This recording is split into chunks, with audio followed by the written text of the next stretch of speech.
Okay, this is lesson 83, inflation and deflation. The definition of inflation is a rise in the price level. A definition of deflation is a fall in the price level, and disinflation is that the rate of inflation is falling. Okay, so we've covered most of this before in previous lessons, but let's just quickly go through it again. There are two types of inflation: demand pull, cost push. Demand pull, too much demand chasing too few goods. Cost push, a rise in import prices. There's lots of different ways in which you can get inflation. It can be done by a fall in the exchange rate, printing too much money, a large increase in the money supply, imported inflation from other countries. Also, if people expect inflation to rise, then they may well ask for more money, and if they ask for higher wages, that may result in cost push inflation as well. In a previous lesson, we've looked at the consequences of inflation and deflation, and we've decided, in fact, that any sort of inflation, if it's inflation, hyperinflation, is very dangerous for an economy, creates instability, and it's exactly the same with deflation as well. That also creates a lack of demand in the economy. There will be a negative output gap, and there are various problems with that for individuals and the economy. So I don't want to go through all of that again.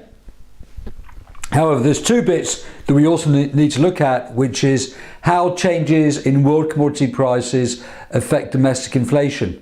Well, quite clearly, if world commodity prices go up, that will feed through into cost push inflation in terms of the UK. In fact, it can also be seen as a supply side shock, because if world commodity prices rise quite quickly, that's going to shift the AS curve inwards as well. However, there is another way of looking at this. So if we take oil, which is the key commodity, and oil obviously has an inelastic demand, as will many other minerals, is here. Therefore, the price of oil goes up, and the quantity demanded will fall by a smaller proportion. Now, what actually may happen in an economy, and to a degree, I've got down here the examples of cars, is that people may change their habits in terms of what they do, or they may look for other alternatives. So cars now obviously do more miles per gallon. People maybe don't travel as much because we can now use Skype. The UK may innovate its way out of the problem. So eventually we may decide to go via electric cars. The electricity may come from green technology, and that overcomes this problem.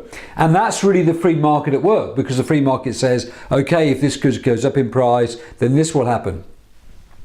I was just reading the book by Jeff Rubin called Flatline Growth the other day, and he's talking about cars in Denmark. Now what they do there is the government has put 100 to 150 to 150% tax on a brand new car. So therefore the consumer will be paying double the price of a car. So therefore everybody, or a lot of people, go around by bike in Denmark. Hence they're going to be saving a lot of money, is healthier, and you'll also use less petrol.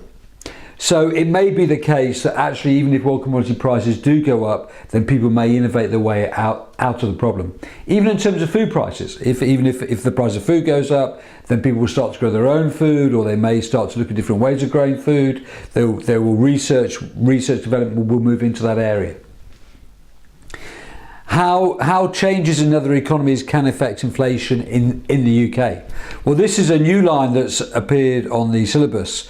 You won't find this in any textbook, but just thinking it through, well, China, Asia's produced many more cheaper goods. Therefore, when we demand more goods, we tend to buy Chinese goods. Because these goods are now cheaper than they were before, that will lead to a fall in inflation. And certainly between 1997 and 2007, inflation partially fell because the Chinese goods were cheaper than the goods produced previously by other countries. The World Trade Organization, obviously, its main mantra is free trade.